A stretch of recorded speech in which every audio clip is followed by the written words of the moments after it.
হ্যাঁ guys, welcome to my ভাঙাচোরা Ducati. মালটাকে নিয়ে যাচ্ছি ডাক্তারখানায়, গিয়ে অপারেশন করে মালটাকে বাদ দিয়ে দেবো একেবারে। শালা কোনো কাজের নেই। রেগে গিয়ে নিজেই পড়ে যাচ্ছে ভাই।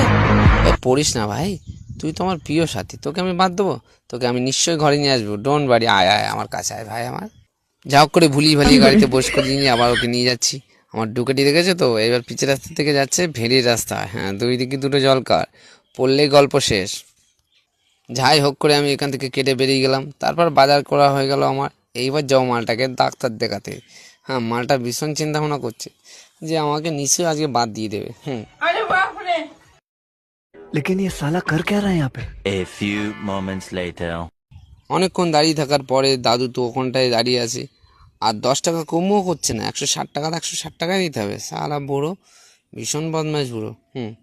শুধু ডায়লগ মারছে যে এ ভালো, সে ভালো, ও ভালো। আবার বলছে যে দেখতে পাচ্ছ কত সুন্দর মূল্যায়ন, এতে বসে যা মজা পাবে না তুমি। ঠিক আছে, দেখছি, আগে তুমি লাগাও। তারপর শুরু হয়ে গেল আসল যুদ্ধ আমার ডুকাটির সাথে। বেচারা তো ভীষণ কষ্ট পাচ্ছে গো।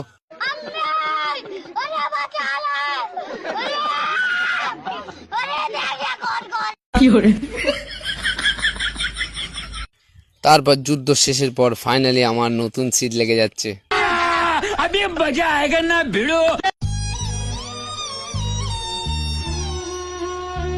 अभी मैं गाली नहीं दे सकता। नहीं, गाली नहीं देना।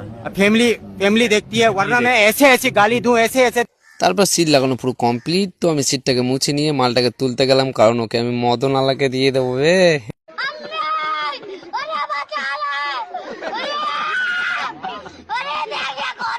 আরে কাঁদিস না, চিন্তা নেই, আমি তোকে সাবধানে নিয়ে যাবো আর সাবধানে বেঁচে দেবো। Don't worry too.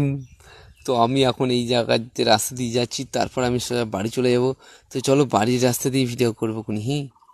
তো আমি বাড়ি চলে এসেছি, সোজা আমি একদম পুরো বাড়ি চলে এসেছি। আর এখান থেকে আমি সোজা ঢুকিয়ে দিচ্ছি। ও মা, ভেতরে তো কাজ চলছে, দিদিমা কাজ করছে, বলছে ঢুকিস না। ওরে তুই কি বুঝবি, আমার লেগেছে পায়খানা। আর তোমরা এখনো দেখছো? হ্যাঁ, আমি কি পায়খানা করে গিয়ে ভিডিও করবো না? যাও, আজকের দিনটা ব্লগ শেষ। বাই বাই, টাটা, হি হি। Emotional damage.